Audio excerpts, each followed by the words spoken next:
Sometimes the most dangerous choice a man can make reveals the truest measure of his heart. When a warrior condemned to death is given one chance at survival, his selection can either redeem him or destroy everything he holds sacred. In the Comanche territories of 1878, a hunter named Izatai Quasi faced execution at dawn. But the tribal council offered him a twisted mercy that would test not just his courage, but his very soul. The autumn wind swept across the prairie grasslands where the Comanche band had made their autumn camp, carrying with it the scent of sage and the distant promise of winter. Izatai Quasi sat bound with rawhide strips in the center of the council lodge, his muscular frame held rigid despite 3 days without food or water. At 32 winters he had lived a life that straddled 2 worlds, neither of which had ever fully claimed him as their own. The buffalo hide walls of the council lodge filtered the afternoon light into a warm amber glow that seemed at odds with the cold judgment that awaited him. The council fire cast dancing shadows across the weathered faces of the elders who would decide his fate. Chief Tamora, a man of 60 winters whose wisdom was matched only by his inflexibility, sat at the head of the circle. His copper skin bore the scars of countless battles, and his eyes held the weight of leading his people through the darkest years they had ever known. The white settlers had pushed deeper into Comanche territory with each passing season, bringing with them disease, broken treaties, and an endless hunger for land that seemed to consume everything in its path. Tamura had watched his people's hunting grounds shrink year by year, had seen the great buffalo herds dwindle to scattered remnants, had buried too many warriors who had died fighting a losing battle against an enemy that seemed to multiply like grasshoppers. Beside the chief sat Yellow Crow, the war leader whose hatred of all whites burned with the intensity of a prairie fire. His son had died at the hands of Texas Rangers 2 summers ago, shot down while trying to steal horses from a ranch that had been built on land where Yellow Crow himself had been born.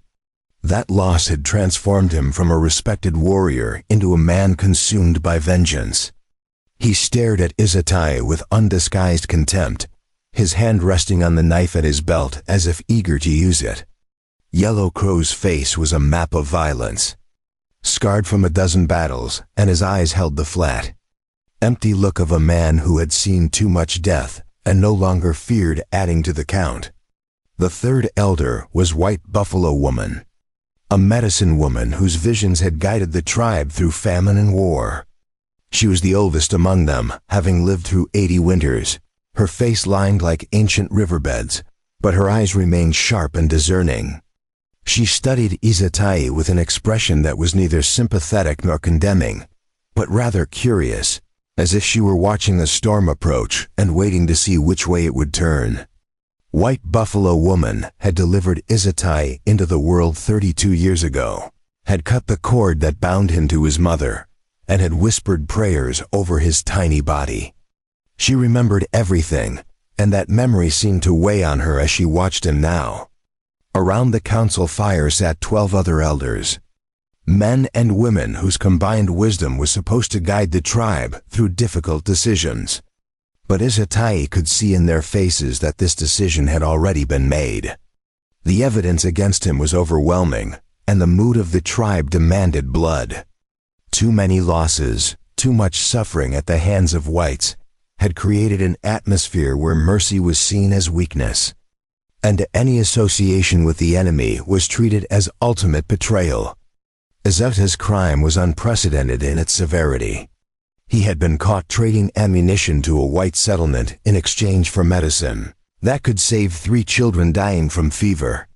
The children had lived, their small bodies recovering from the illness that had already claimed 2 others in the camp. But his actions had violated the most sacred law of the tribe during wartime. No aid to the enemy, no matter the reason, no matter the cost. The penalty was death, to be carried out at dawn by hanging from the ancient cottonwood tree that stood at the edge of camp. A tree that had witnessed countless executions over the generations.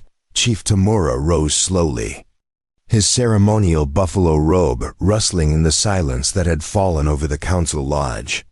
The robe was ancient, passed down through 7 generations of chiefs, and it carried the weight of all those years of leadership. Izatayi, you have been found guilty of betraying your people by providing weapons to our enemies. The evidence speaks against you without question. 3 witnesses saw you hand over the ammunition at the white trader's post near the Brazos River. The white trader himself confirmed the exchange before he fled back to his settlement, though not before boasting to others about the foolish Indian who had given him good ammunition for medicine that was probably worthless. Do you deny these charges?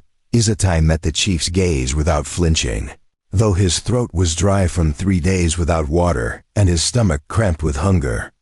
I do not deny what I did. The children were dying.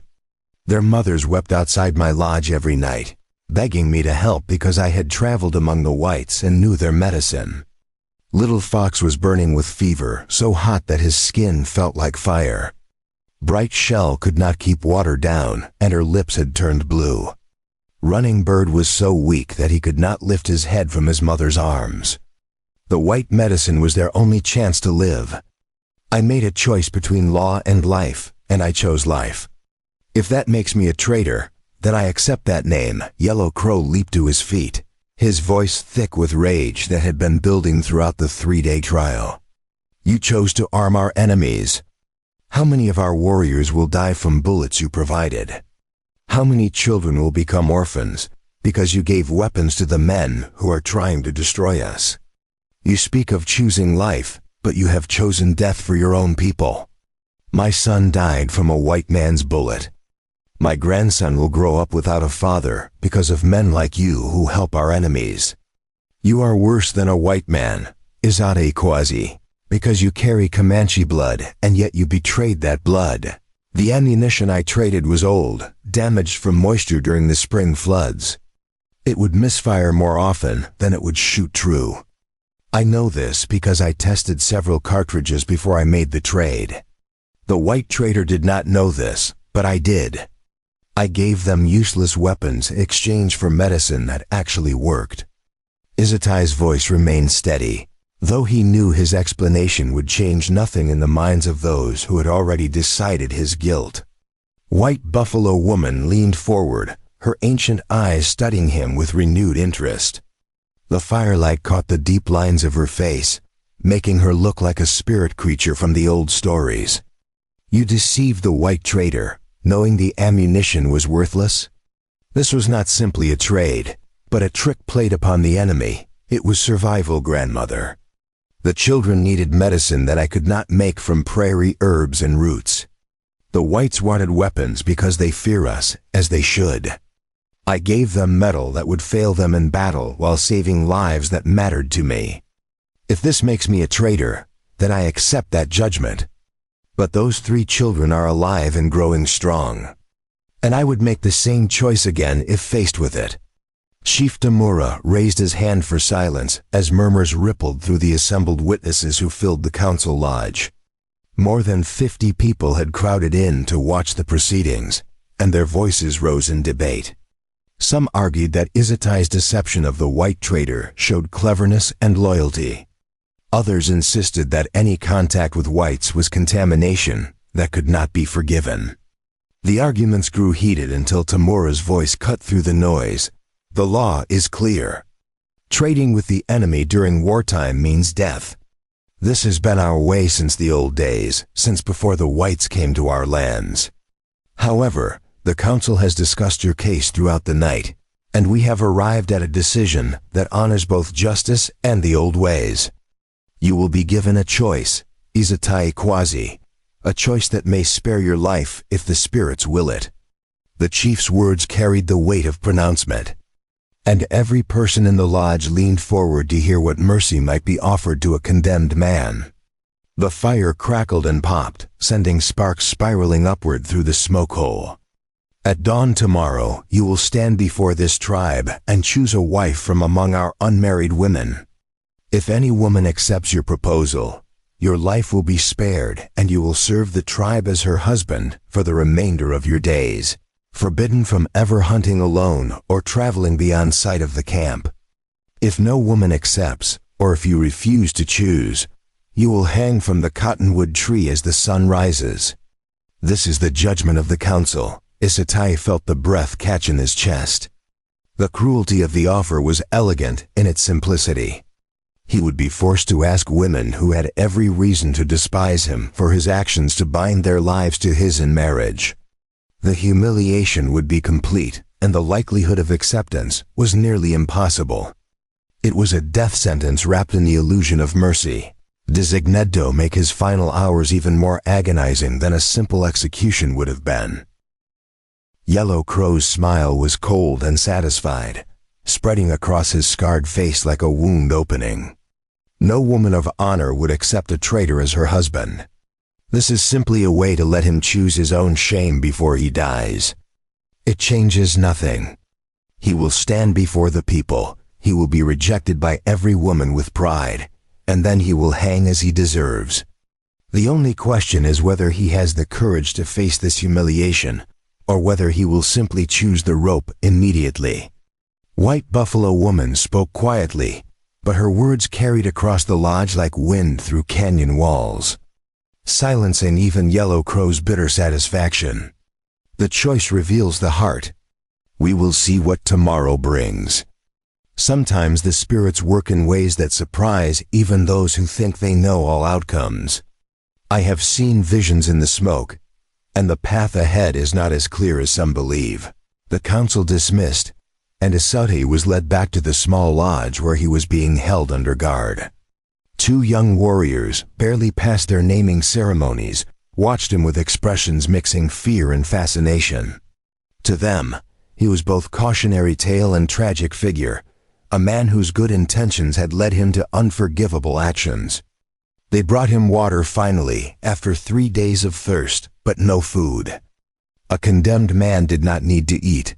As night deepened over the prairie, Isatai sat in the darkness and thought about the impossible choice he faced. He knew most of the unmarried women in the tribe, had grown up alongside many of them. There was Running Deer, daughter of a respected horse trainer, who had lost her brother to a white rancher's rifle just last spring. The brother had been shot while trying to recover horses that had been stolen from the tribe. And Running Deer had sworn never to speak to anyone who showed kindness to whites. There was Bright Morning, whose entire family had been killed in a cavalry raid 3 years ago. She had watched soldiers burn her family's lodge with her mother still inside, too wounded to escape. The memory had left her with a hatred of whites so intense that she refused to touch anything made by them. Even useful tools and weapons, there was Singing Water, the most beautiful woman in the tribe, who had publicly stated that any man who helped whites deserved worse than hanging. She had many suitors, all of them proven warriors with coup counts that earned respect. She would never accept a man like Isatai, whose mixed blood had always marked him as suspect. None of them would accept him. The council knew this. Yellow Crow certainly knew this. The offer of choice was simply a way to make his death more memorable, more cautionary for others who might consider putting individual compassion above tribal law. He would stand before the tribe at dawn, make his humiliating request to women who despised him, be rejected with scorn and insults, and then hang as an example to all who might forget where their loyalty must lie. But then his thoughts turned to the one woman no one had mentioned, the one person in camp who existed in a space even more precarious than his own. Rachel Donovan, the white captive who had been taken during a raid on a settler wagon train 8 months ago. She was not Comanche, would never be considered one of the people. And yet she lived among them as property, as a servant, as something less than human in the eyes of most. Rachel Donovan had been 24 years old when Comanche raiders attacked her family's wagon on the trail to New Mexico territory.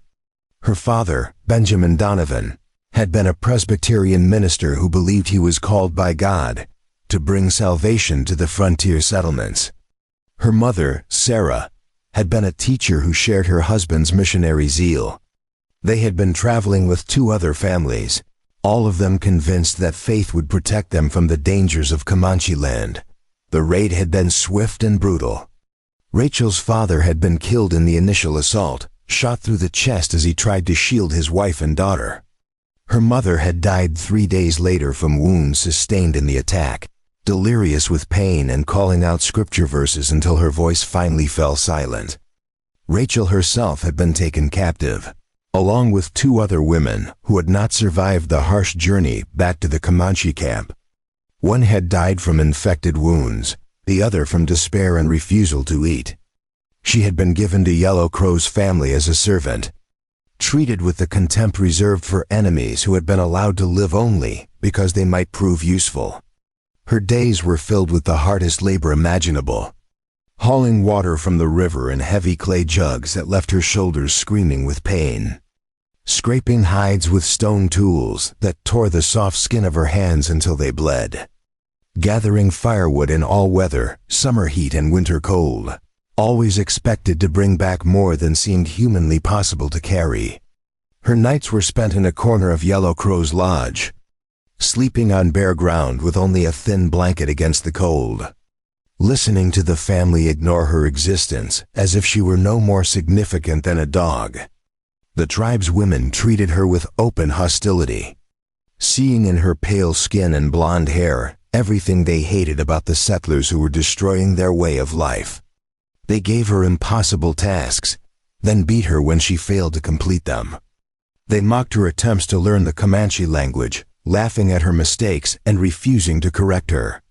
They made sure she received the smallest portions of food, the worst cuts of meat, the scraps that even the dogs might refuse. The men ignored her entirely, as was proper for a captive woman who belonged to another man's household. To acknowledge her existence would be to insult Yellow Crow, and no one wanted to anger the war leader. She existed in a state of complete isolation, surrounded by people, but utterly alone. Cut off from everything she had known and given no hope of ever returning to her former life. Esatai had noticed her, though he had never spoken to her directly. Such interaction would have been inappropriate and dangerous for both of them. But he had seen her struggling to carry water jugs that were too heavy for her slender frame, her arms shaking with effort as she tried to keep from spilling the precious liquid. He had watched her fingers bleed as she learned to scrape hides with tools that were unfamiliar to her soft hands, leaving red stains on the leather she worked. He had observed the way she held herself with quiet dignity despite the constant humiliation and backbreaking work, never weeping openly, never begging for mercy, never giving her tormentors the satisfaction of seeing her broken. There was something in her eyes that reminded him of himself, a quality of existing between worlds, belonging fully to neither. She was white, but no longer part of white society. She lived among the Comanche, but would never be considered one of the people. She occupied the same liminal space that Esatai had inhabited his entire life, caught between 2 identities and fully claimed by neither. Now sitting in the darkness of his final night, Esatai realized that choosing Rachel Donovan would accomplish several things at once. It would be an act of defiance against Yellow Crow, who would be enraged to lose his captive servant. It would be a statement about his own identity, choosing someone who was as much an outsider as himself. And perhaps in some small way, it would be an act of mercy toward someone who needed it as desperately as he did. The night passed slowly, measured in heartbeats and shallow breaths. Esatai did not sleep.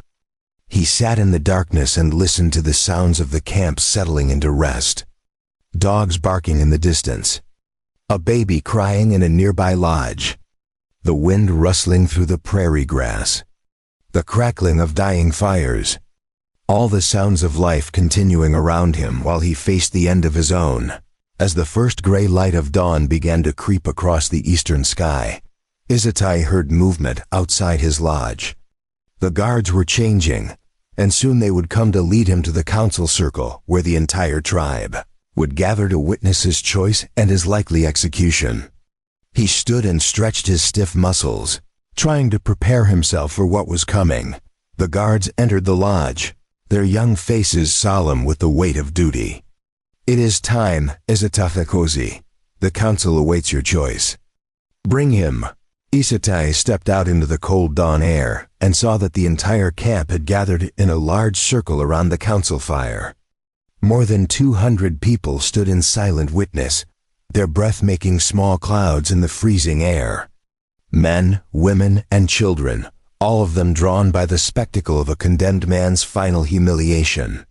Chief Tamura stood beside the fire, his buffalo robe pulled tight against the cold. Yellow Crow stood to his right, his expression eager and cruel, already savoring the rejection that was to come. White Buffalo Woman stood to the left, her ancient face unreadable in the dim morning light. The unmarried women of the tribe had been gathered in a separate group, standing together near the council fire like a jury waiting to pronounce sentence. Isatai could see Running Deer, Bright Morning, Singing Water, and a dozen others. Their faces showed varying degrees of anger, disgust, and determination not to be chosen by a traitor. Some of them whispered to each other, making no effort to hide their contempt. But off to the side, standing alone and ignored by everyone, was Rachel Donovan. She wore the rough deerskin dress that marked her as a captive, stained and worn from months of hard use. Her blonde hair hung in a single braid down her back, tangled and unwashed because she was rarely given time for such luxuries. Her face was thin from hard work and inadequate food, her cheekbones sharp beneath skin that had been weathered by sun and wind. Her hands were reddened and chapped from constant labor, the nails broken and ragged. But her blue eyes were clear and alert, watching the proceedings with an intelligence that had not been broken by 8 months of captivity and cruelty. Chief Tamura's voice rang out across the gathered tribe, formal and final. Isatafasi, you stand condemned to death for betraying your people by giving aid to our enemies. The council has offered you one chance at life. Choose a wife from among our women. If she accepts, you will live as her husband, bound to this tribe and forbidden from ever leaving. If she refuses, or if you refuse to choose, you will hang from the cottonwood tree before the sun clears the eastern hills. The choice is yours. Speak now. Isatai stepped forward into the center of the circle, feeling every eye upon him. The weight of their judgment pressed down like a physical force. He looked at the group of unmarried Comanche women, saw the hatred and contempt in their faces, understood that choosing any of them would simply result in a more elaborate rejection designed to maximize his shame before death. Then he turned his gaze to Rachel Donovan, standing alone in her captivity and isolation. As much a prisoner as he was, their eyes met across the circle, and in that moment, something passed between them. A recognition of shared circumstance, of mutual understanding about what it meant to be an outsider looking in. He saw her straighten slightly, saw her hands clench and unclench at her sides, saw her take a small breath as if preparing herself for something unexpected. In her eyes he saw not hatred but curiosity, not contempt but a desperate kind of hope that she was trying hard to suppress. I choose Rachel Donovan, the white captive, Isatai said clearly, his voice carrying across the stunned silence that fell over the gathering like a blanket of snow. The shock that rippled through the gathered tribe was like lightning striking still water. Women gasped, men shouted in disbelief, and children stared with wide eyes at the unprecedented scene unfolding before them. Yellow Crow's face went from satisfied anticipation to pure rage in the space of a heartbeat, his hand moving instinctively to the knife at his belt. Chief Tamura raised his hand for silence, but the chaos continued to build as people struggled to comprehend what Isatai Kwasi had just done. Rachel Donovan stood frozen in place, her blue eyes locked on Isatai's face as if trying to read some hidden meaning in his expression. 8 months of captivity had taught her to expect nothing but cruelty and contempt from the Comanche, and now this condemned warrior had just offered her something she could not begin to understand. Her mind raced through possibilities, trying to determine if this was some new form of torture, some elaborate humiliation designed to give false hope before crushing it. You cannot choose her, Yellow Crow roared. stepping forward with such violence that several elders moved to restrain him. "She is my property, given to my household by right of capture.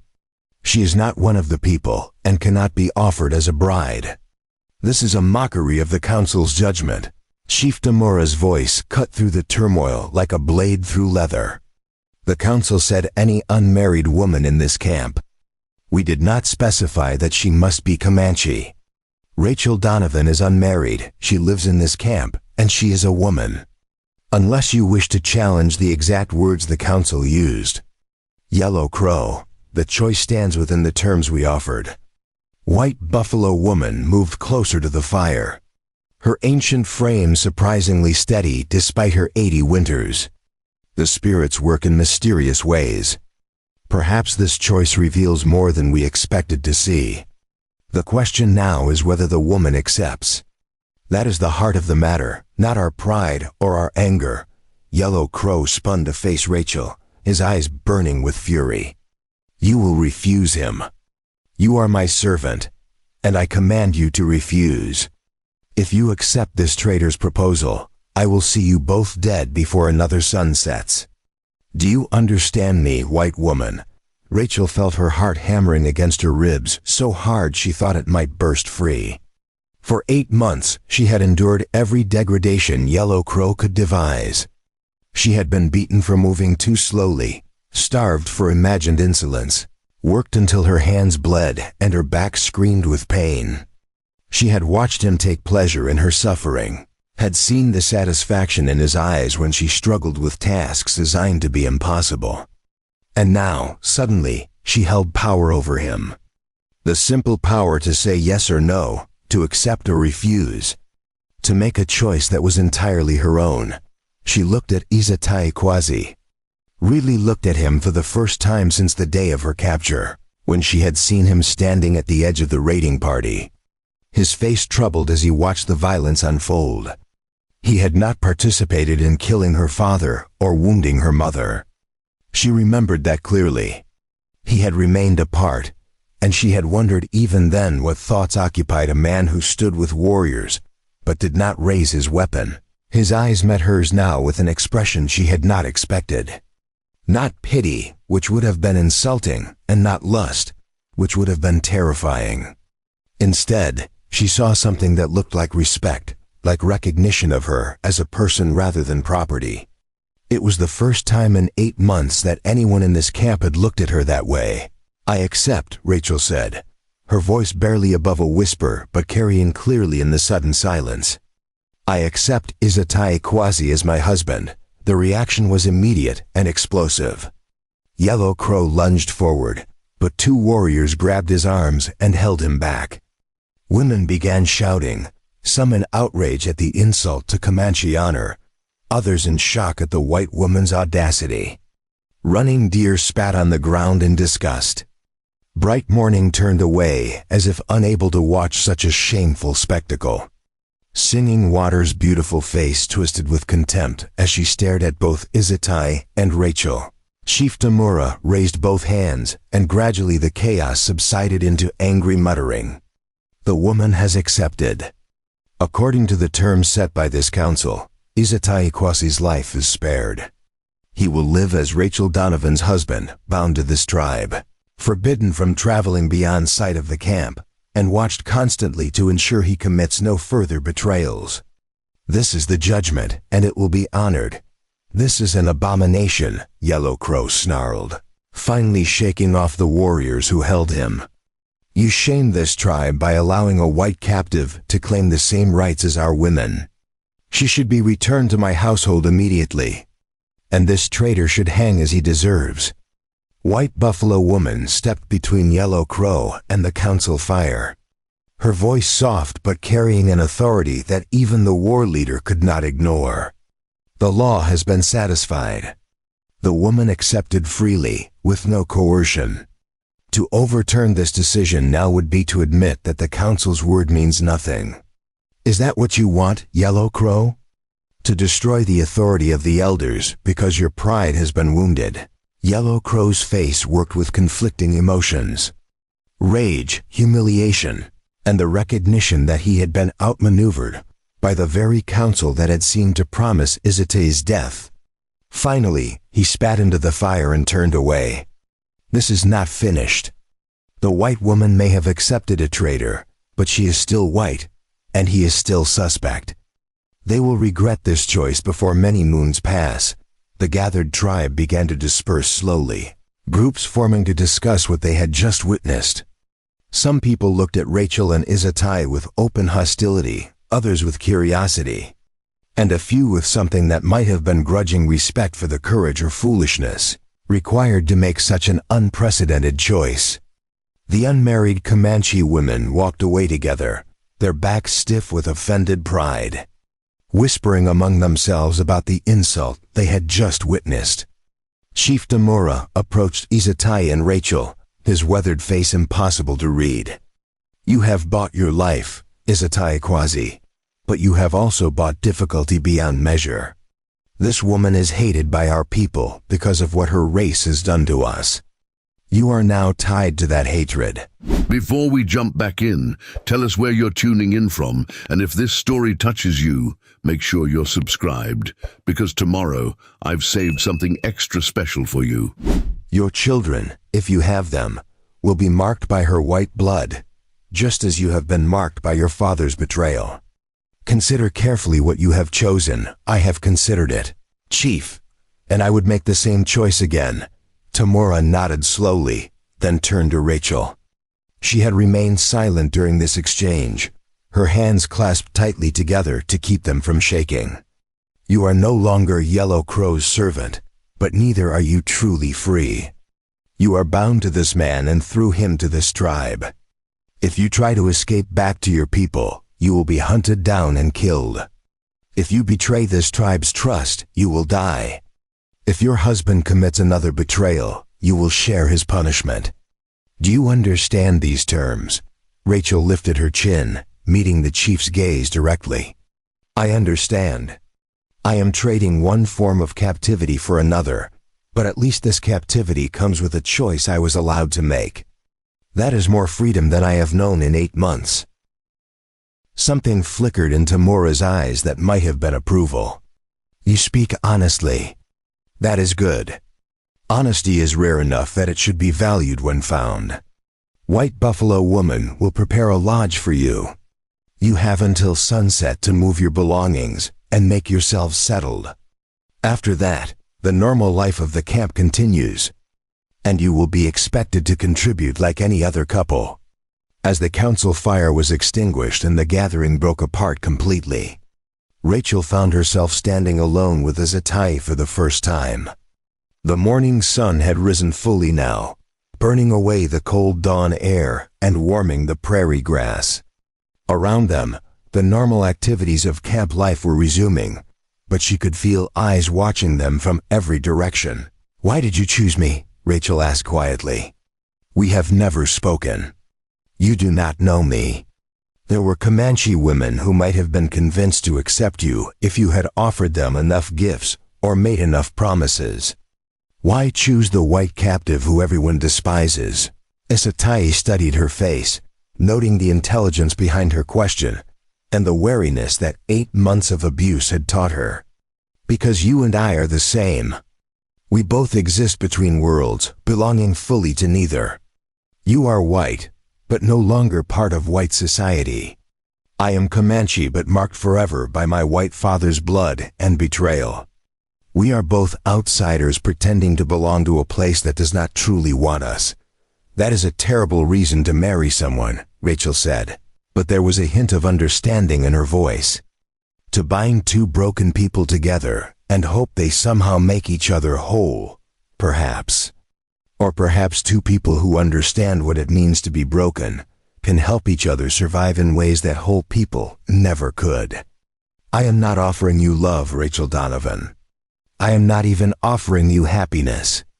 But I am offering you a partnership based on mutual respect and shared circumstances. That may be the most honest foundation a marriage can have. Rachel felt tears sting her eyes, the first tears she had allowed herself since her mother's death. The raw honesty of his words cut through all the romantic illusions she had once held about marriage and love. Her parents had married for love, had believed in the power of faith and devotion, and both had died brutal deaths on this unforgiving prairie. Perhaps practical partnership was more realistic than grand passion. I do not know if I can ever stop hating the Comanche for what they did to my family, Rachel said, her voice breaking slightly. I watch the warriors every day and wonder which one killed my father. I hear the women laughing and think about how my mother died begging for water that no one would give her. How can I build a life among people I hate? You survive by remembering that hatred consumes the one who holds it more than the one it is aimed at. You survive by choosing each day to live rather than to die. You survive by finding something, anything, that makes the next breath worth taking. Izatai's voice was gentle but firm. I cannot make your hatred disappear, Rachel. I can only offer you a reason to keep surviving despite it. White Buffalo Woman approached them, her arms full of blankets and dried goods. She had prepared a small lodge at the edge of the camp, away from the center where the most prestigious families lived. It was a deliberate placement, marking their marginal status in the tribe's social structure. Come, she said in the Comanche language, then repeated it in halting English that surprised Rachel. Come, lodge ready. You go now. The lodge was small but sturdy, built in the traditional way with buffalo hide stretched over a frame of poles. Inside, White Buffalo Woman had arranged sleeping robes, cooking implements, and a few personal items. It was sparse but functional, everything the couple would need to begin their life together. The medicine woman touched Rachel's arm gently, a gesture that shocked the younger woman with its unexpected kindness. You carry pain, White Buffalo Woman said in her broken English. Pain make strong if you let it. Pain make bitter if you fight it. Choose which you become. After the medicine woman left, Rachel and Izatai stood awkwardly in their new lodge, uncertain how to begin this strange partnership they had entered into. The silence stretched between them, filled with unasked questions and unspoken fears. Finally, Rachel sat down on one of the sleeping robes and looked up at him. Tell me about your mother, she said. You said your father was white and betrayed the tribe.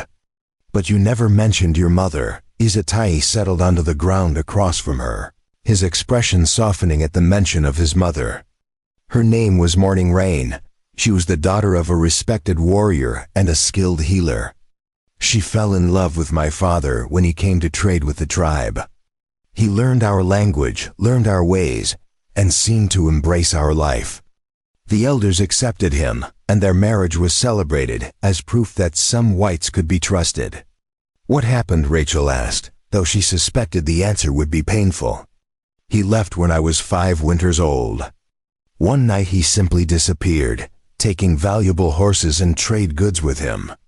My mother searched for him for months, sending messages to trading posts and forts, trying to understand why he had abandoned us. She never got an answer. The betrayal broke something inside her. She died the following winter, and some said it was from a broken heart as much as from the fever that took her body. Rachel felt an unexpected sympathy for this woman she had never known. So you grew up marked by your father's betrayal, always having to prove your loyalty because of blood you cannot change. Yes, and now I have proven that the suspicions about me were correct. I put compassion above tribal law, just as my father put greed above his vows to my mother. Perhaps betrayal is in my blood after all, or perhaps compassion is in your blood, and that is not the same as betrayal. Rachel's voice was firm. You saved children's lives. That may have violated your tribe's law, but it did not violate any moral law I can recognize. My father was a minister, and he taught me that mercy is the highest virtue. You showed mercy, Izatai. That makes you better than the law that condemned you, not worse. Izatai looked at her with surprise. Your father was the minister in the wagon train we raided. Yes, Benjamin Donovan, who believed God had called him to bring salvation to the frontier. He died believing his faith would protect him. Rachel's voice was bitter. Faith is a poor shield against bullets and arrows. I am sorry for what happened to your family. I was part of that raiding party, but I did not participate in the killing. I stood apart because something felt wrong about attacking people who had done us no direct harm. That hesitation is probably another mark against my loyalty in the eyes of people like Yellow Crow. You could have stopped it, Rachel said, and for the first time, real anger crept into her voice. You could have argued against the raid. You could have refused to participate. Instead, you stood by and watched my father die and my mother receive the wounds that killed her 3 days later. How is that different from pulling the trigger yourself? The accusation hung in the air between them, sharp and cutting. Isatai did not look away or make excuses. You are right. I was a coward that day. I disagreed with the raid but lacked the courage to voice my opposition. I told myself that one voice would not matter, that the raid would happen whether I participated or not. I was wrong. Silence in the face of injustice is its own form of betrayal. Rachel felt her anger drain away, replaced by exhaustion. We are a fine pair, are we not? A warrior who betrayed his tribe to save children and lacks the courage to prevent violence.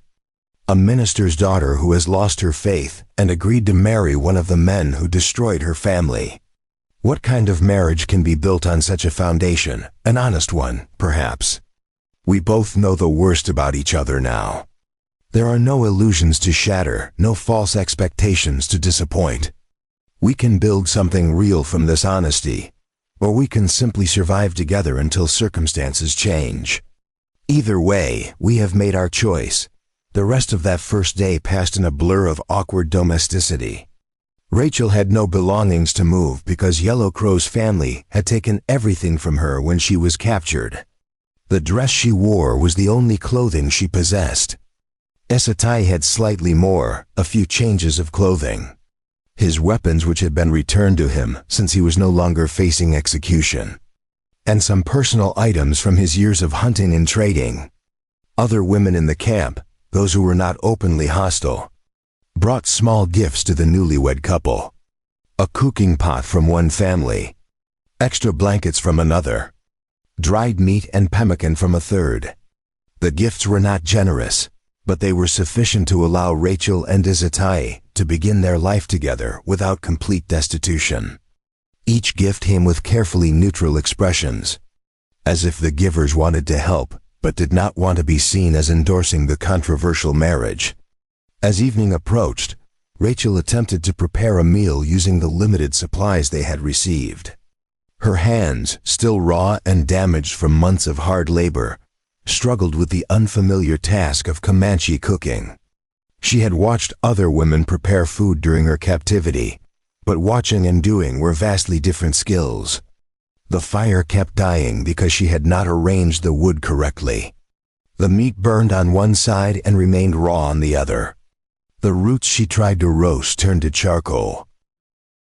"Let me help," Isatai said gently, kneeling beside the fire. "Cooking is not just women's work. My mother taught me before she died, and I have lived alone enough to know how to feed myself. Here, arrange the wood like this, with space for air to flow beneath." Together they managed to prepare a simple but edible meal. As they ate in companionable silence, Rachel realized that this small act of cooperation felt more significant than any grand romantic gesture could have. They were learning to work together, to compensate for each other's weaknesses, to build something functional from their shared circumstances. That night, as darkness fell over the prairie and the campfires began to glow like fallen stars across the grassland, Rachel and Isatai lay on opposite sides of their small lodge. Neither had addressed the question of physical intimacy, and the silence on that subject felt like a chasm between them. "I will not force myself on you," Isatai said quietly into the darkness. "You have had enough forced upon you already. When and if you wish for a true marriage in all ways, you will let me know. Until then, I am content with partnership and companionship." Rachel felt tears slip down her face in the darkness, tears of relief and gratitude and grief for everything she had lost. "Thank you," she whispered. Thank you for treating me like a person with choices rather than property to be used. You are not property, Rachel. You are my wife, my partner, and my equal in this lodge. Whatever else we become to each other will grow naturally or not at all. Outside, the night sounds of the prairie filled the air. Crickets singing their endless songs. Coyotes calling to each other across the grasslands. The low murmur of conversations from other lodges. And somewhere in the darkness, Rachel knew that Yellow Crow was plotting how to destroy the couple who had humiliated him in front of the entire tribe. But for tonight, in this small lodge at the edge of camp, two wounded people had found a moment of peace in their unlikely partnership. Tomorrow would bring new challenges and new conflicts. Tomorrow they would have to prove themselves to a tribe that doubted them both. But tonight, they could rest in the knowledge that they had made a choice together, and that choice had given them both something precious. The right to determine their own fate, even if only for a moment. 3 weeks had passed since the unprecedented marriage, and Rachel Donovan had discovered that survival in a Comanche camp required skills far different from those her mother had taught her in their Pennsylvania home. The morning sun found her kneeling by the river, scraping a buffalo hide with a stone tool that had finally begun to feel natural in her calloused hands. Her fingers no longer bled with every task, and her back had grown stronger from the constant physical labor that defined daily life on the prairie. Isatai worked nearby, repairing a hunting bow that had cracked during his last supervised expedition.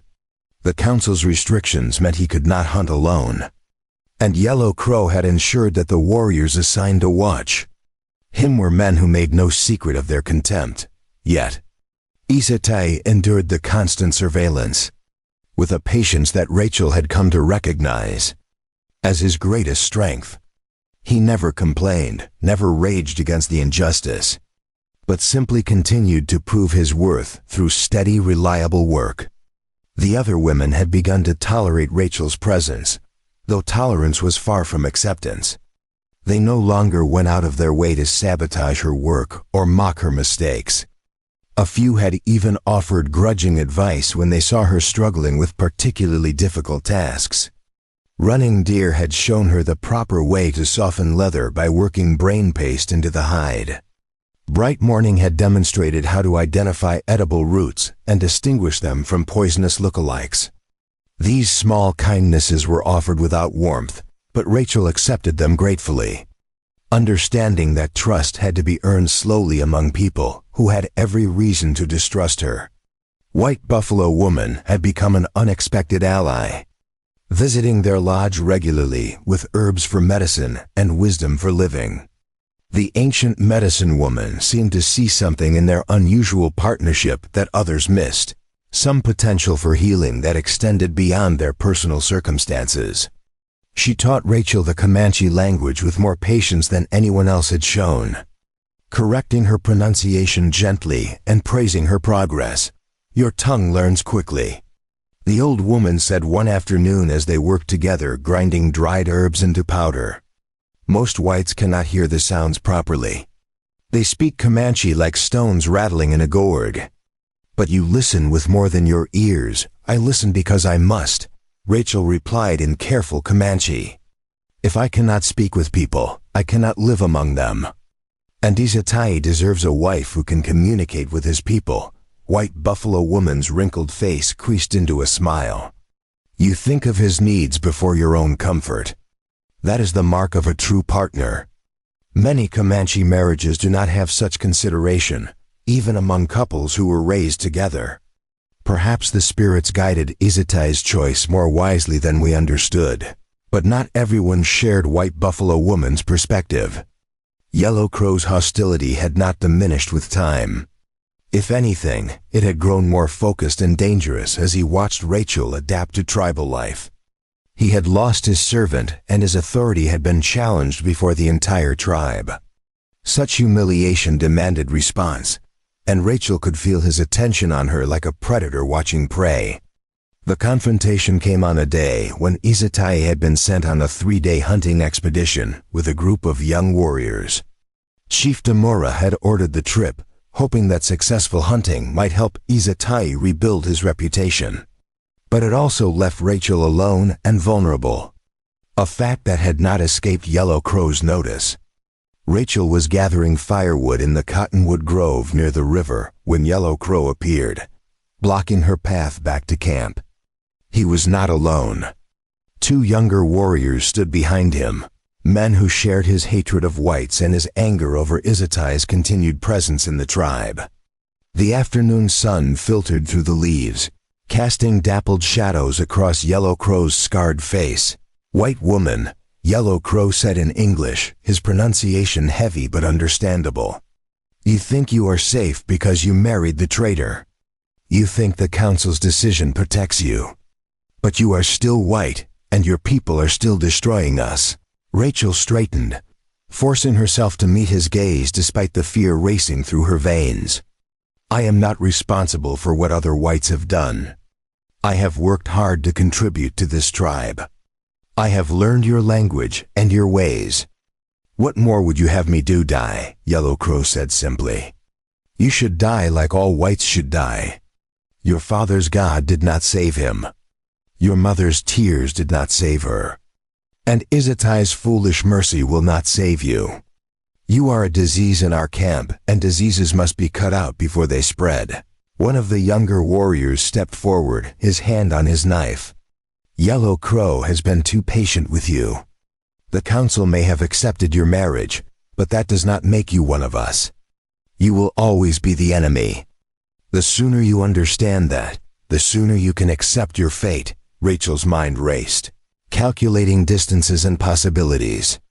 The camp was too far to reach if she ran. There were 3 of them, and only one of her. She had no weapon except the knife she used for gathering, and it was barely adequate for cutting branches, let alone defending herself against trained warriors.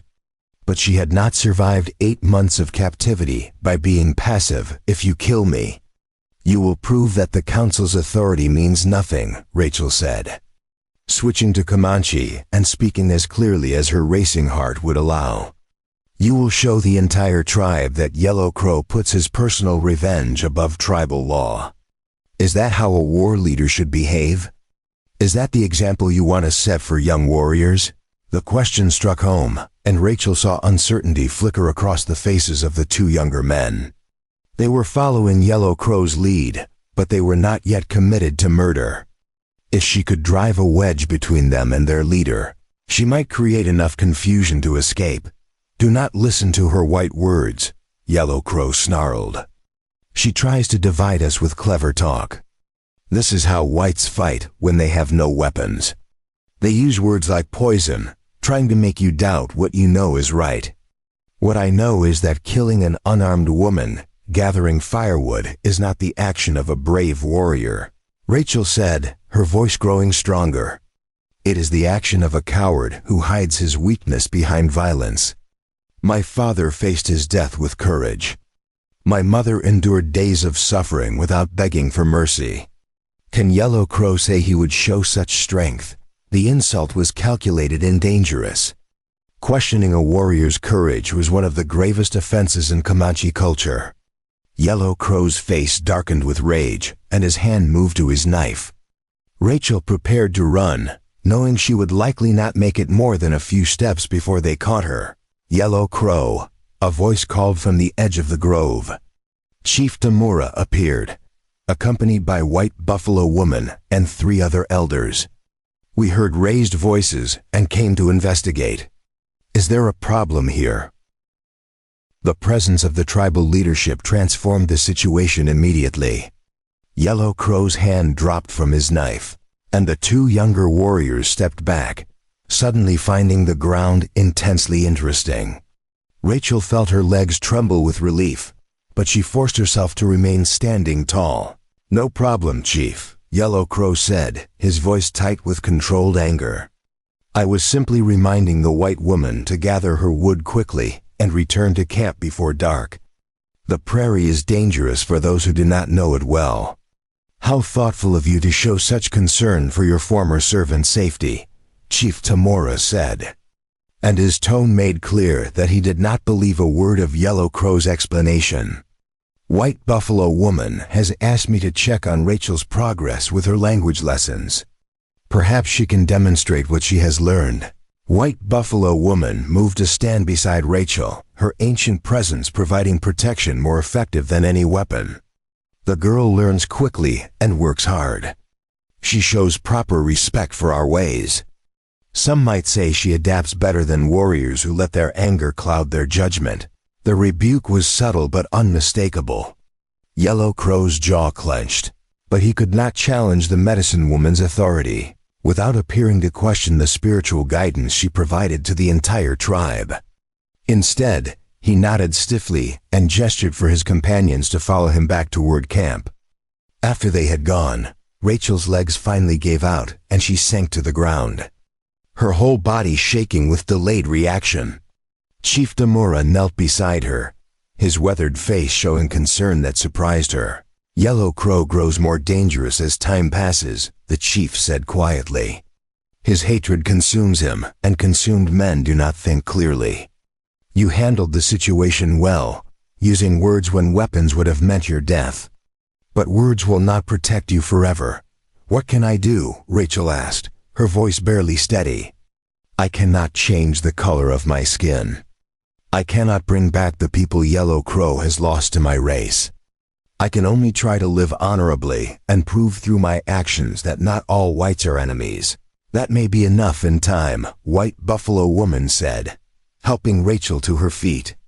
But time moves slowly, and Yellow Crow's patience moves faster. You must be careful, child. Do not go far from camp alone. Stay where others can see you. And perhaps it is time you learn to defend yourself properly. Over the following days, White Buffalo Woman taught Rachel skills that went far beyond language and cooking. The old medicine woman had been a warrior in her youth, before age and spiritual calling had led her to different paths. She showed Rachel how to use a knife for defense, not just for cutting leather and vegetables. She taught her the vulnerable points on a human body, the places where even a small blade could inflict serious damage. She explained how to use an attacker's size and momentum against him. You are small and weak compared to Comanche warriors, White Buffalo Woman said during one lesson. But small animals survive by being quick and clever. A rabbit does not defeat a wolf by being stronger. It survives by being faster, smarter, and willing to use its teeth when cornered. Rachel practiced the movements until they became instinctive. Dodge, strike, run. Never try to match strength against strength. Use surprise and speed instead. The lessons gave her confidence, though she hoped desperately never to need such knowledge in actual combat. When Izatai returned from his hunting expedition, he found Rachel changed in subtle but significant ways. She moved with more assurance, spoke Comanche with greater fluency, and carried herself with a confidence that had not been there when he left. The hunting trip had been successful, and he brought back meat that would feed several families. But the coldness of his warrior companions had made clear that success alone would not restore his standing in the tribe.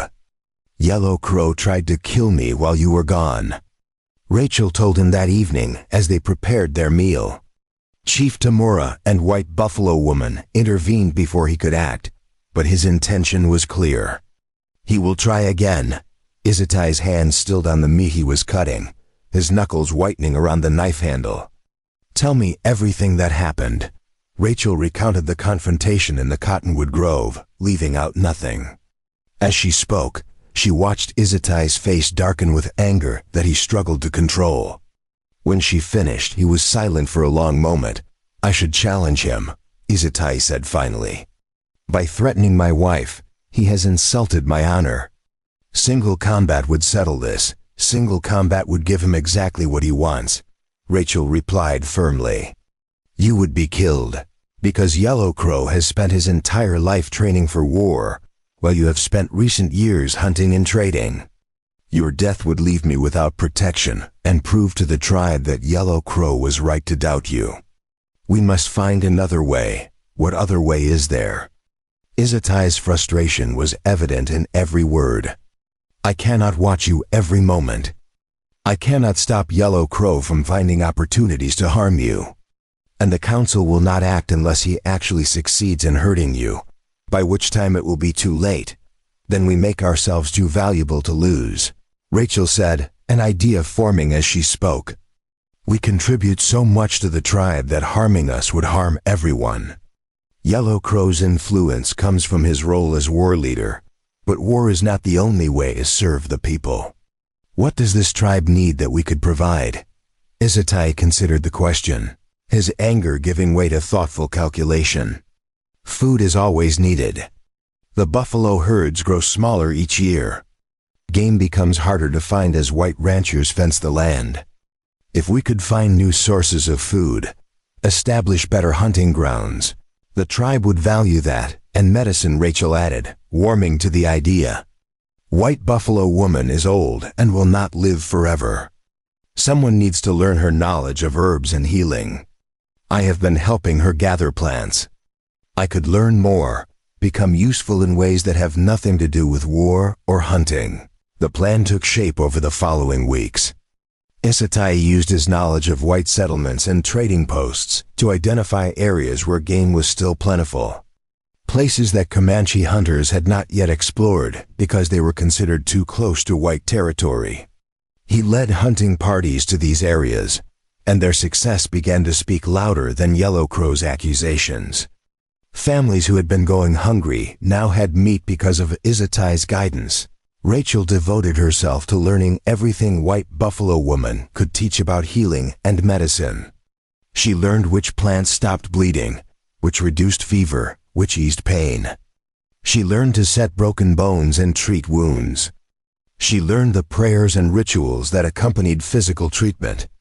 Understanding that Comanche medicine addressed both body and spirit. One night, a young warrior named Swift Otter was carried into camp with a deep gash in his leg from a hunting accident.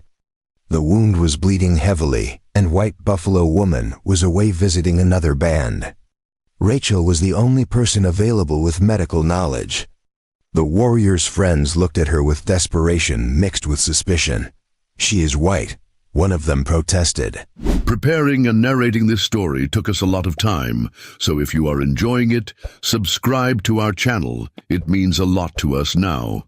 Back to the story.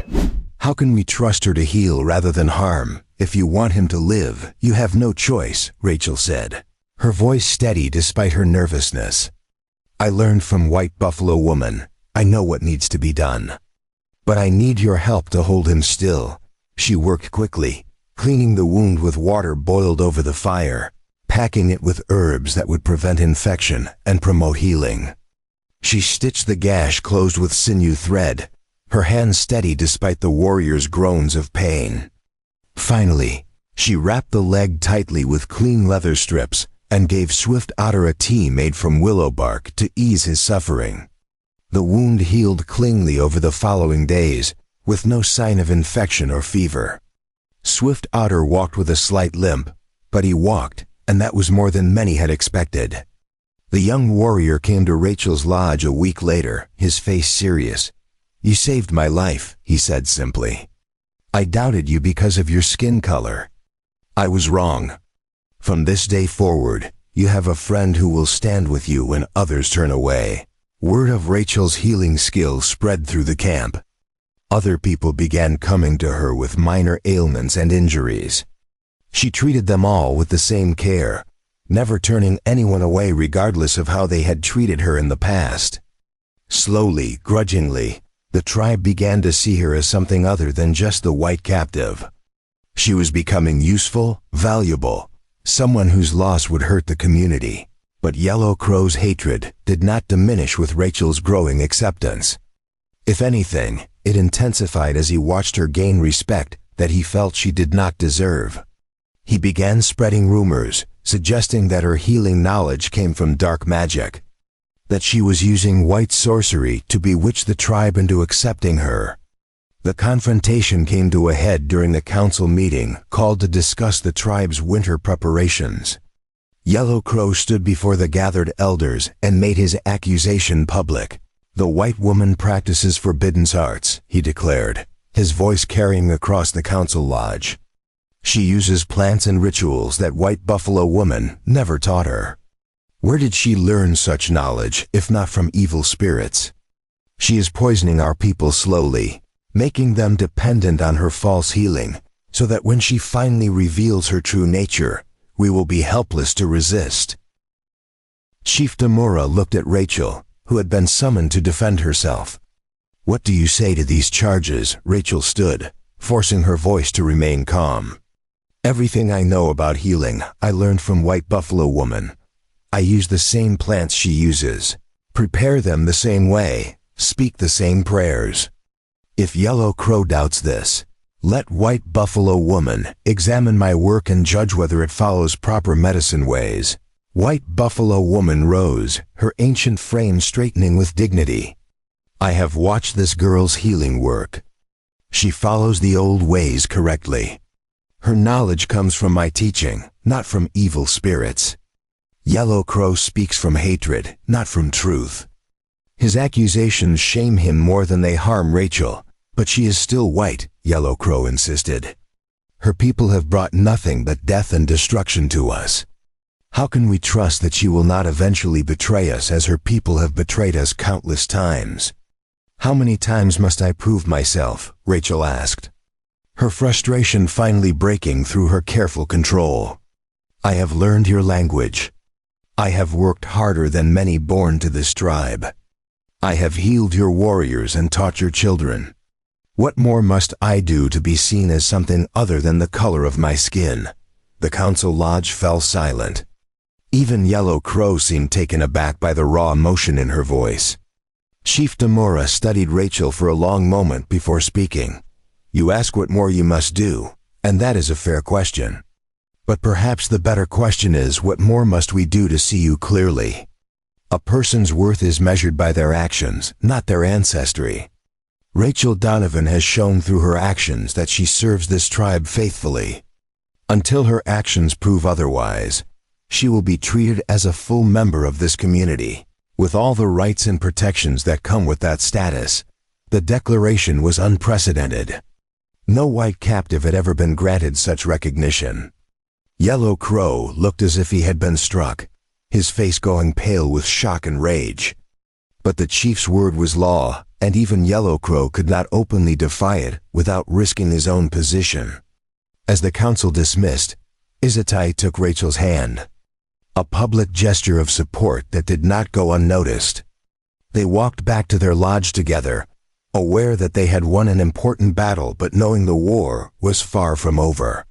Yellow Crow would not forget this humiliation, and his next move would likely be even more dangerous than his previous attempts. That night, as they lay in their lodge listening to the prairie wind, Rachel spoke into the darkness. Do you think we will ever truly belong here? Or will we always be outsiders who are merely tolerated? I think belonging is not something given by others, Izatai replied thoughtfully. It is something we create through our choices and our persistence. We are building a place for ourselves, stone by stone, day by day. Whether others choose to acknowledge that place is less important than whether we know it exists. Rachel reached across the space between them and found his hand in the darkness. It was the first time she had initiated such contact, and she felt him start with surprise before his fingers closed gently around hers. Thank you, she whispered, for choosing me, for giving me a chance to become something other than a victim or an enemy, for seeing me as a person when no one else would. Thank you for accepting that choice, Izatai replied, for having the courage to say yes when refusing would have been easier, for building this life with me even though I represent the people who destroyed your family. We are both braver than we knew. Outside the night deepened, and somewhere in that darkness, Yellow Crow plotted his revenge. But inside their small lodge, two people who had been strangers were becoming partners, allies, and perhaps something even deeper. The foundation they were building might not look like traditional love, but it was solid nonetheless, constructed from mutual respect, shared struggle, and the daily choice to keep fighting for a life they were creating together. Winter descended upon the prairie with brutal swiftness. transforming the grasslands into a frozen wasteland where survival required constant vigilance and backbreaking labor. The Comanche camp had moved to winter grounds in a protected canyon where rock walls provided shelter from the worst winds, but even there the cold was merciless. Rachel had never experienced winter like this, where exposed skin could freeze in minutes, and where every breath felt like inhaling knives. The crisis began with the children. A sickness swept through the camp, starting with the youngest and most vulnerable. It began as a cough, progressed to high fever, and in the worst cases led to pneumonia that filled small lungs with fluid until breathing became impossible. White Buffalo Woman worked tirelessly, but her remedies were designed for native illnesses, not for the disease that white settlers had brought to the plains. Within a week, 2 children had died, and a dozen more lay desperately sick. Rachel recognized the symptoms from outbreaks she had witnessed in Pennsylvania settlements. Whooping cough, her mother had called it, a disease that killed more children than any other ailment. The Comanche had no immunity to it, no traditional treatments that worked against its ravages. She watched parents sit helplessly beside their suffering children, and the anguish in their faces transcended all barriers of language and culture. "There's a medicine the whites use," Rachel told White Buffalo Woman as they prepared herbs in the medicine lodge. "My mother helped treat an outbreak when I was 12. The medicine came from a doctor in Philadelphia. It was made from a plant that does not grow on the prairie, but the white settlements might have supplies of it." White Buffalo Woman's ancient eyes studied Rachel's face. "You speak of going to the whites for medicine, just as Isasate did. You know what happened to him for that choice. I know. But I also know that children are dying, and I have knowledge that might save them. Is that not worth the risk?" The old medicine woman was silent for a long moment. "You have more courage than sense, child. But perhaps that is what this tribe needs. Speak to the chief. If he gives permission, I will support your plan." Chief Tamura listened to Rachel's proposal with a face carved from stone. The nearest white settlement was Fort Griffin, 3 days' ride to the southeast. Sending anyone to that fort was dangerous, but sending the white woman who had been formally accepted into the tribe was potentially catastrophic. If she did not return, it would confirm every suspicion that she could not be trusted. If she did return but was followed, she might lead soldiers back to the winter camp. "Why should I believe you would come back?" the chief asked bluntly. "At Fort Griffin, you would be among your own people again. You could tell them where we are camped. You could betray everything you have learned about us. Why would you choose to return to a life of hardship when you could reclaim your old life?" "Because this is my life now," Rachel answered, meeting his gaze steadily. "My old life died with my parents on that wagon trail. I have built something new here, with Isatai, with this tribe. I am not asking for trust based on sentiment or hope. I am asking you to trust that I understand where I belong now, and it is here. Isatai will go with you," Tamura decided. "And Swift Otter, who owes you his life. 3 riders can move faster than a large party, and if trouble comes, you will have warriors who can fight. But understand this, Rachel Donovan. If you do not return, or if you lead soldiers to us, every member of this tribe will know that I was wrong to grant you acceptance. Your betrayal would not just harm you, it would destroy any chance for peace between our peoples. I understand, Chief. And I will return with medicine or die trying." The journey to Fort Griffin was brutal. The 3 riders pushed hard through frozen landscape where the wind cut like obsidian blades, and where the nights dropped to temperatures that could kill anyone who fell asleep without proper shelter. Rachel had never ridden so far or so fast, and by the second day, every muscle in her body screamed with pain.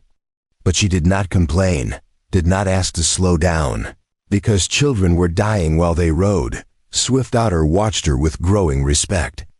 When they stopped to rest the horses, he brought her dried meat and made sure she had the warmest position near their small fire. "You are stronger than you look, white woman," he said.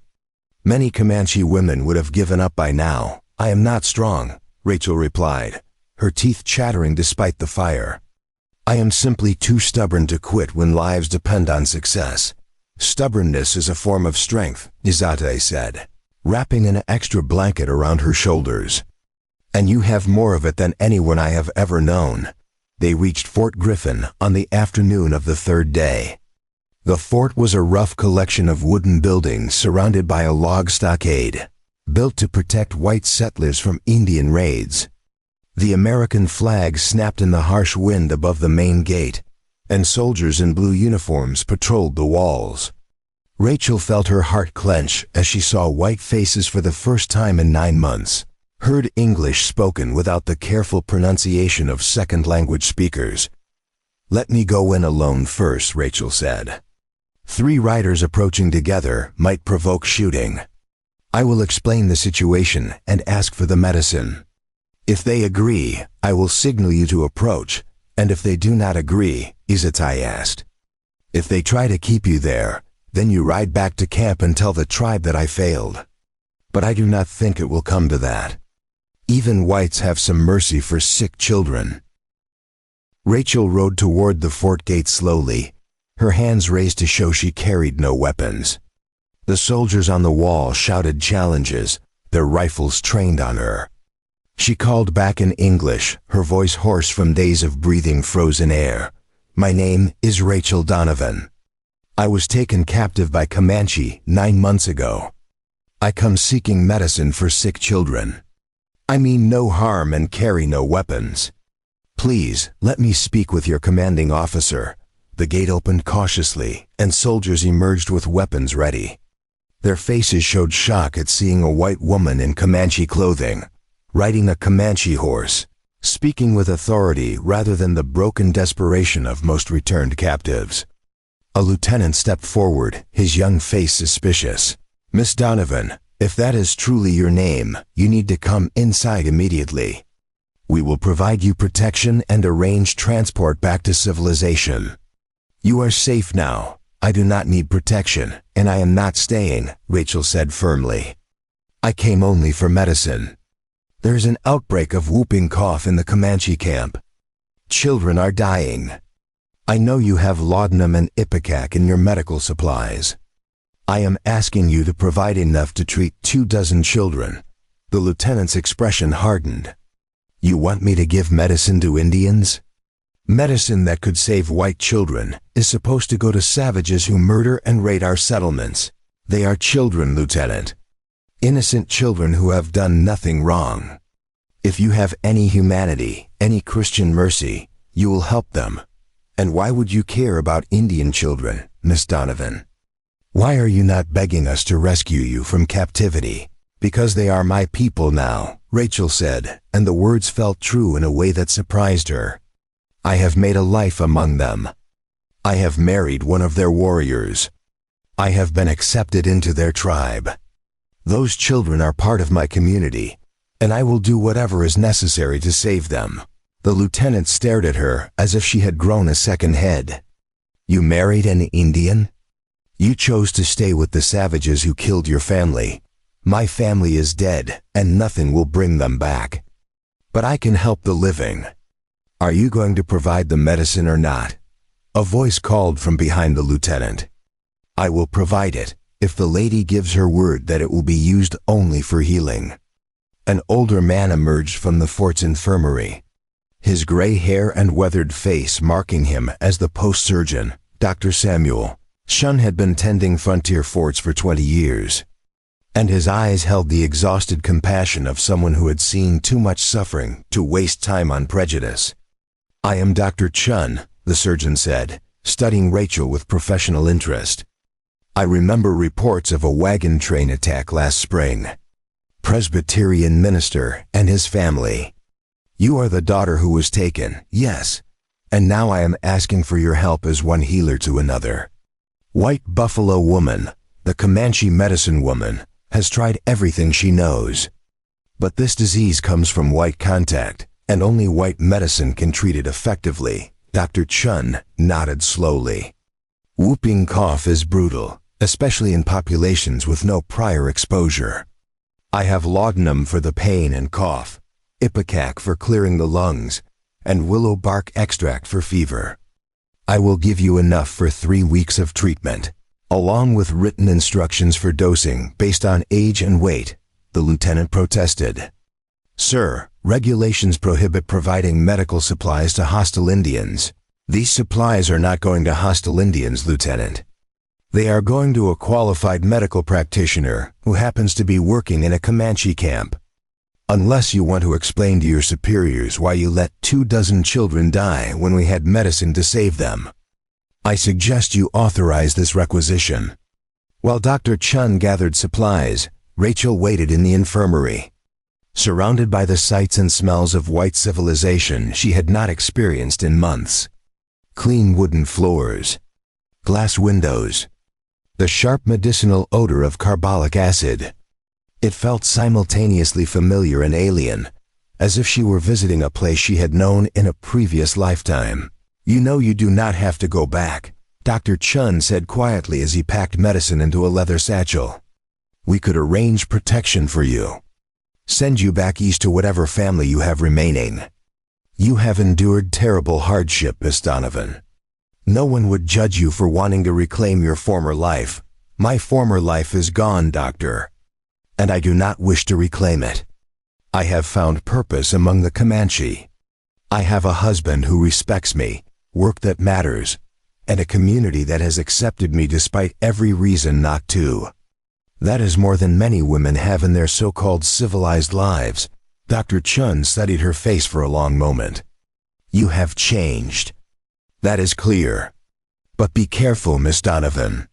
The frontier is unforgiving to those who straddle both worlds. Eventually, circumstances will force you to choose one side completely. And that choice will be harder than you imagine." Rachel took the medicine satchel, feeling its weight like a physical manifestation of the responsibility she carried. "Thank you, doctor. Your kindness will save lives, and that is all that matters in the end." She rode back through the fort gate to where Izatai and Swiftwater waited in the distance. The soldiers watched her go with expressions ranging from confusion to contempt. To them, she was a traitor to her race, a woman who had abandoned civilization for savagery. But Rachel no longer cared what they thought. She had the medicine, and that was all that mattered. The return journey was faster because they knew the route and because desperation drove them harder than caution. They rode through 2 nights without stopping, changing to fresh horses at a hidden camp where Izatai had arranged for replacements. Rachel dozed in the saddle, too exhausted to maintain full consciousness, but too determined to suggest they slow down. When they finally reached the winter camp, they found the tribe in the grip of crisis. 3 more children had died during their absence, and the sickness had spread to several adults. The mourning cries of bereaved parents echoed off the canyon walls, a sound of anguish that transcended all cultural differences. White Buffalo Woman met them at the edge of camp, her ancient face lined with exhaustion and grief. "You have returned.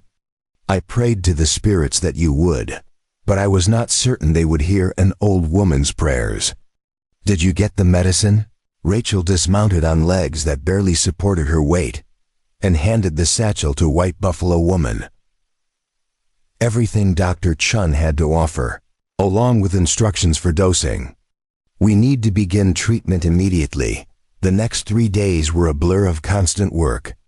Rachel and White Buffalo Woman moved from lodge to lodge, administering medicine to every sick child they could find. The laudanum eased the terrible coughing fits. The ipecac helped clear congested lungs. The willow bark brought down dangerous fevers. Slowly, agonizingly slowly, the children began to improve. Rachel worked until she collapsed from exhaustion, slept for a few hours, then rose to work again. Izatai brought her food that she barely tasted, water that she drank without thinking, blankets that she wrapped around herself during brief rest periods. Other women began helping, following Rachel's instructions for preparing doses and monitoring symptoms. The crisis had transformed her from outsider to essential community member overnight. On the 4th day, little Bright Shao, who had been closest to death, opened her eyes and asked for her mother in a weak but clear voice. The mother's cry of joy brought people running. And when they saw the child sitting up and smiling, the entire camp seemed to exhale a breath it had been holding for weeks. By the end of the first week, every child who had been treated showed improvement. By the end of the second week, the epidemic had been broken. 2 more children died before the medicine could reach them, bringing the total loss to 7. But without Rachel's intervention, the death toll would have been closer to 30. The tribe understood this, and their gratitude was profound. Families brought gifts to Rachel's lodge. Beautifully worked leather, warm robes made from buffalo hide, jewelry made from bone and turquoise, food prepared with special care. She accepted each gift with humility, understanding that they represented not just thanks for saving individual children, but recognition that she had proven herself in the most fundamental way possible. She had put the tribe's welfare above her own safety and comfort. Even families who had been hostile to her came to offer thanks. Running Deer, who had lost her brother to white violence, brought a pair of moccasins she had made with intricate beadwork. "I was wrong about you," she said simply. "You are not responsible for what other whites have done, just as I would not want to be judged by the actions of every Comanche. I see that now." Bright Morning, whose family had been killed in a cavalry raid, came with dried herbs and a rare smile. "My cousin's daughter lives because of you. That is a debt I can never repay. But I want you to know that I will stand beside you from this day forward." Even Singing Water, the most beautiful and proudest woman in the tribe, came to acknowledge what Rachel had accomplished. "I said terrible things about you when Izatai chose you. I believed you were weak and worthless because you were white. I see now that strength comes in many forms, and yours is the strength that saves lives rather than taking them. That is a gift this tribe needs." But the most significant change was in how the children treated Rachel. They had watched their parents' attitudes shift, and children are remarkably quick to adapt to new social realities. They began seeking her out, asking questions about white medicine and white ways. They brought her small gifts, wildflowers in spring and pretty stones. They included her in their games and called her by a new name they had invented. Healer Woman, they called her, a title that carried respect and affection. Only Yellow Crow remained implacably hostile. Rachel's success had made him look foolish and vindictive. Every child she saved was a rebuke to his insistence that she could not be trusted. His influence in the tribe had diminished significantly as people recognized that his hatred was clouding his judgment. But Rachel knew that diminished influence made him more dangerous, not less. A man with nothing left to lose would take desperate chances. The confrontation came on a night when most of the tribe was gathered for a feast celebrating the children's recovery. Yellow Crow had been drinking, which was unusual and dangerous. Alcohol affected Comanche warriors strongly because they had little cultural tradition of its use. It loosened inhibitions and freed violence that sober judgment usually controlled. Rachel was helping serve food when Yellow Crow stumbled toward her, his eyes glazed and furious. "You think you have won," he slurred in Comanche. "You think saving some children makes you one of us. But you are still white, still the enemy, still a disease that will eventually destroy us. I think you have had too much to drink, Yellow Crow. Perhaps you should rest." Rachel kept her voice calm and respectful, aware that the entire tribe was watching this confrontation. "Do not speak to me as if you have authority, white woman. You are nothing. Your medicine is nothing. You have simply delayed the inevitable. These children you saved will grow up in a world where your people have destroyed everything we love. Better they had died now, in innocence, than live to see the complete destruction of our way of life." The words were so shocking that the feast fell silent. To suggest that children were better off dead was unthinkable, a violation of the most basic Comanche values. Several warriors moved toward Yellow Crow, their faces dark with anger. Chief Demura rose from his place, his voice carrying the weight of absolute authority. Yellow Crow, you have dishonored yourself and insulted this entire tribe. A warrior who says children are better off dead has lost his way so completely that he can no longer serve as war leader. I strip you of that title, effective immediately.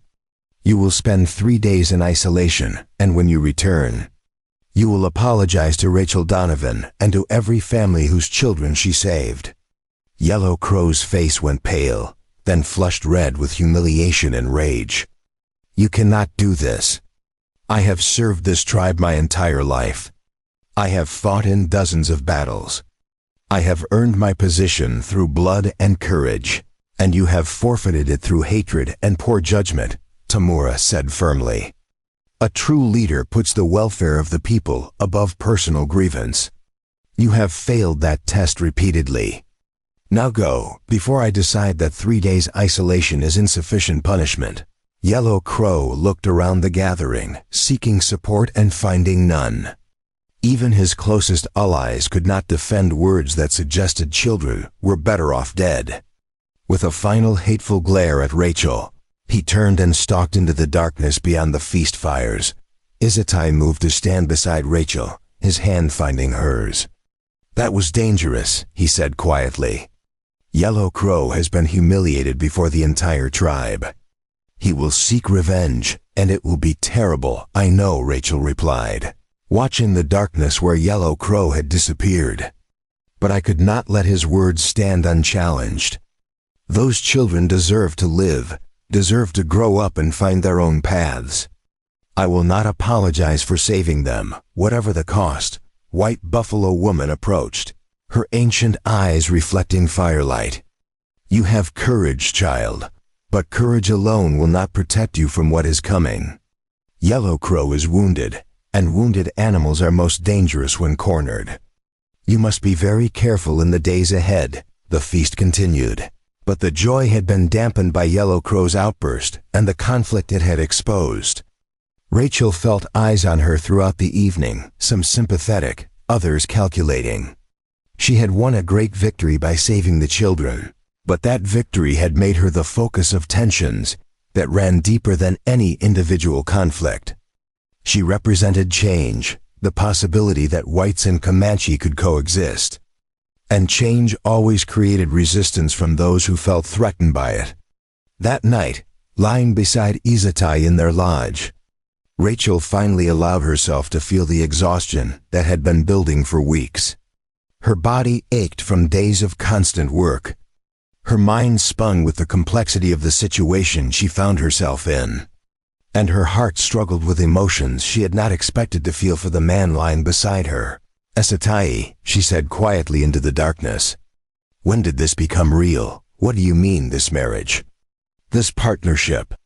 When did it stop being a convenient arrangement and become something that actually matters to me? I look at you now, and I see not just the man who saved my life by choosing me, but someone I genuinely care about. Someone whose opinion matters. Someone I would fight to protect. When did that happen? Izatai was silent for a long moment. For me, it was the night you first took my hand. That simple gesture of trust meant more than any grand declaration could have. It told me that you were choosing to be my partner, not just accepting the circumstances we found ourselves in. That is when it became real for me. Rachel turned toward him in the darkness, reaching out to touch his face. We have built something unexpected here. Something that neither of us planned, but both of us need. I do not know what the future holds, but I know I want to face it beside you. Their first kiss was tentative, hesitant, like two people who had forgotten how such intimacy worked and were learning it fresh together. But it was honest and filled with the emotion that had been growing between them for months. When they finally drew apart, Rachel felt tears on her cheeks. I love you, she whispered. I did not think I could ever love again after watching my parents die. But you have shown me that healing is possible, that new connections can grow even in the hardest soil. I love you too, Izatai replied. You have given me back something I thought I had lost forever. The belief that I can be more than my mistakes, that redemption is possible through consistent right action. Together, we are stronger than either of us could be alone.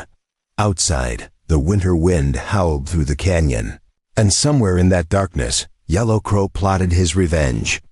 But inside their lodge, two people who had started as desperate strangers had finally become what they had claimed to be all along.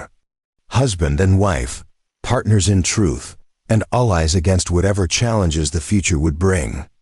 Spring arrived on the prairie like a whispered promise, melting the frozen grip of winter and painting the grasslands with wildflowers that stretched to every horizon. The Comanche band prepared to leave their winter canyon and return to the open plains where the buffalo herds would soon migrate. But the season of renewal brought with it a reckoning that had been building since the autumn day, when Izatani had pointed to a white captive and changed both their destinies forever. Yellow Crow had spent the winter months in bitter isolation, stripped of his war leader status and nursing grievances that had grown into something darker and more dangerous than simple hatred. He had watched Rachel's acceptance by the tribe deepen with each passing week, had seen children call her by name and warriors seek her medical advice. Every kindness shown to her felt like a personal insult. Every smile she received a mockery of his suffering. The attack came at dawn on the day the tribe was set to break winter camp. Rachel had risen early to help White Buffalo Woman gather the last of the medicinal herbs that grew in the canyon before they left. The two women worked in companionable silence, their friendship having deepened through months of shared healing work. Neither noticed the figure watching from the rocks above until it was too late. Yellow Crow descended upon them with the fury of accumulated rage, his knife drawn and his eyes empty of everything except the need to destroy what had humiliated him. White Buffalo Woman saw him first and pushed Rachel aside, taking the blade meant for the younger woman across her shoulder. The medicine woman fell with a cry of pain, and Rachel found herself facing Yellow Crow alone. Everything White Buffalo Woman had taught her about self-defense flooded back in an instant. Rachel did not freeze or beg. She moved. As Yellow Crow lunged forward, she sidestepped and slashed at his arm with the gathering knife she carried, opening a deep cut across his forearm. He roared with pain and surprise, clearly not expecting resistance from someone he still thought of as a helpless white woman.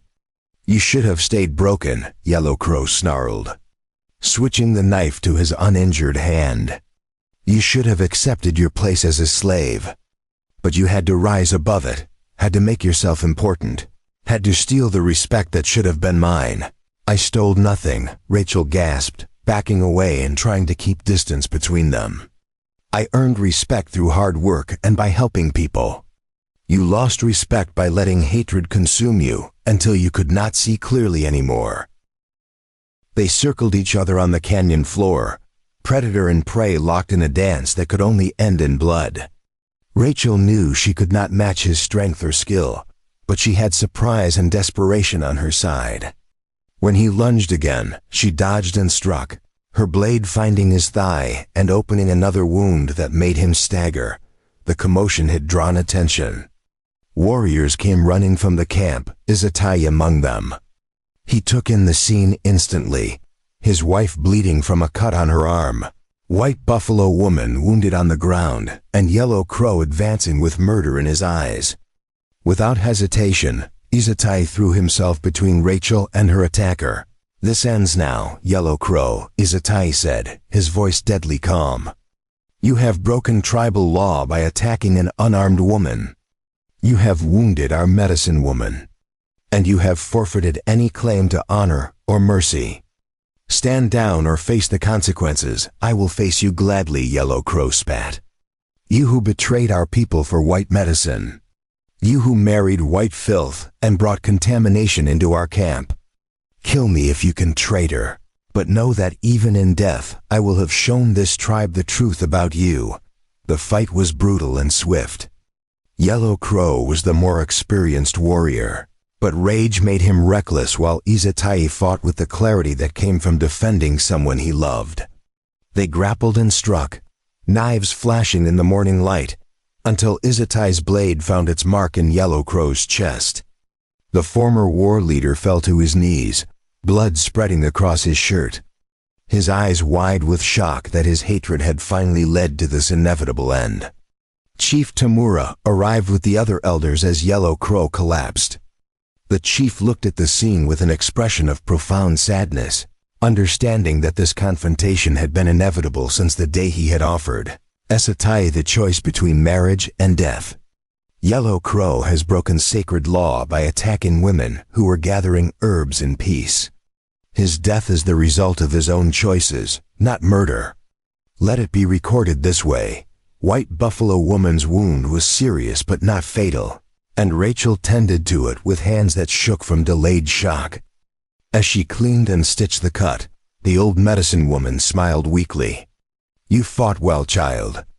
I taught you to defend yourself, but I did not truly believe you would have the courage to use those skills against a trained warrior. You have surprised me again. I had no choice. He would have killed us both. There is always a choice," White Buffalo Woman replied. "You could have frozen in fear. You could have begged for mercy. Instead you fought, and that choice revealed your true character. The tribe will remember this day, Rachel Donovan. They will remember that when tested, you did not break." The band left the Winter Canyon that afternoon, traveling north toward the traditional spring hunting grounds. But the journey felt different to Rachel now, less like following strangers and more like moving with family. Women who had once avoided her now rode beside her, sharing conversation and advice about the journey ahead. Children played around her horse, laughing and calling for her attention. Even the warriors who had been coldest toward Esatai now nodded respectfully when they passed. That evening, as the tribe made camp in a cottonwood grove beside a clear stream, Chief Tamura called a council meeting. The entire band gathered around the fire as the sun set in brilliant shades of orange and crimson. The chief stood, his buffalo robe catching the firelight, and his voice carried the weight of pronouncement. "This tribe has endured much change in recent seasons. We have lost hunting grounds to white settlement. We have watched the buffalo herds dwindle. We have buried too many of our people and seen our way of life threatened from every direction. In such times, it is easy to blame outsiders for our troubles, to see difference as threat rather than opportunity." Tamura paused, letting his words sink in before continuing. Esatai Kwasi was condemned to death for showing mercy to dying children. Rachel Donovan was taken as a captive and treated as property. Yet from these unpromising beginnings, they have become two of our most valuable members. Esatai's knowledge of white settlements has helped us find new hunting grounds. Rachel's healing skills have saved countless lives. Together, they have shown us that strength can come from unexpected places. The chief turned to face Rachel and Esatai directly. "Therefore, it is my judgment as leader of this band that Esatai Kwasi be fully restored to honor, with all restrictions on his movement and activities removed. And it is my further judgment that Rachel Donovan be formally adopted into this tribe as a full member, with all rights and responsibilities that come with such status. She will be given a Comanche name to reflect her new identity. From this day forward, she will be known as Medicine Bringer, and she will be recognized as a healer and teacher." The gathered tribe erupted in approval. Voices raised in celebration of the formal recognition that had been building for months. Rachel felt tears streaming down her face as people she had once feared pressed forward to embrace her and welcome her officially into their community. Esatai's hand found hers, and she turned to see him smiling with an expression of joy and relief. "We did it," he said quietly, his voice thick with emotion. "We survived. We proved ourselves. We built something real from nothing but determination and hope. We did it together," Rachel replied. "Neither of us could have succeeded alone. That is the lesson in all of this. Strength comes not from standing apart, but from standing together." White Buffalo Woman approached, moving carefully because of her wounded shoulder. She carried a bundle wrapped in soft deerskin, which she presented to Rachel with ceremony. "This is for you, Medicine Bringer.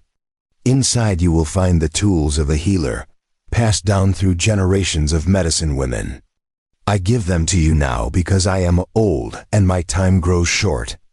You will carry on this work after I am gone, teaching others just as I have taught you."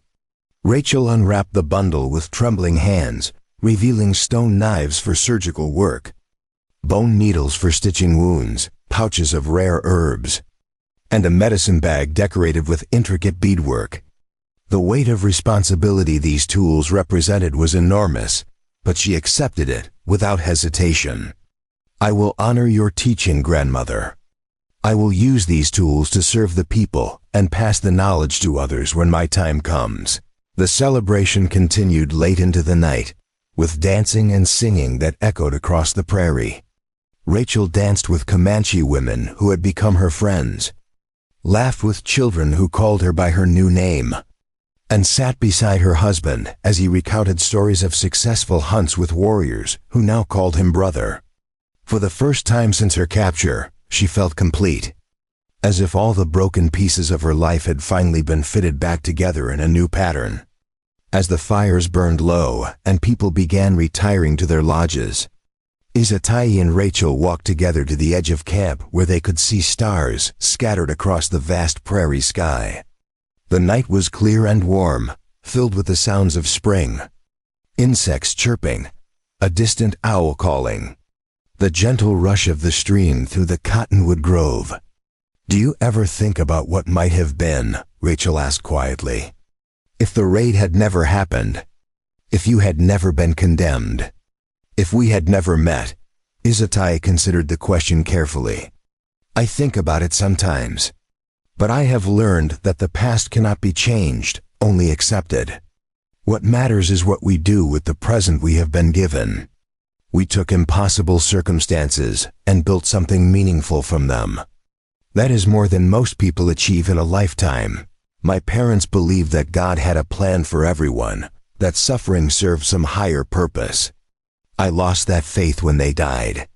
But standing here now, having found purpose and love in the last place I expected, I wonder if perhaps they were right in ways I did not understand. Maybe redemption is always possible, even from the darkest beginnings." They stood in comfortable silence, two people who had traveled impossible distances to find each other. Around them, the Comanche camp settled into sleep, secure in the knowledge that spring had brought renewal and that the future, while uncertain, held possibilities that had not existed before. In the months and years that followed, Rachel's reputation as a healer grew throughout the Comanche territories.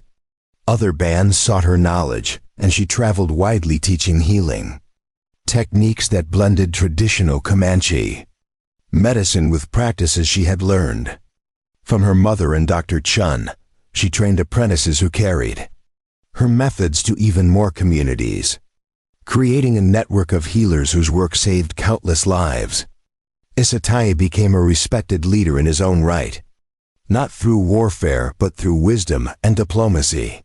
His understanding of both Comanche and white cultures made him invaluable as a negotiator during the difficult years when the tribe faced increasing pressure from American expansion. He helped broker agreements that preserved some measure of autonomy for his people, even as their traditional way of life underwent irreversible change. Together, Rachel and Izatai raised 4 children who grew up fluent in both Comanche and English, comfortable in both worlds, and committed to building bridges between cultures that too often saw each other only as enemies.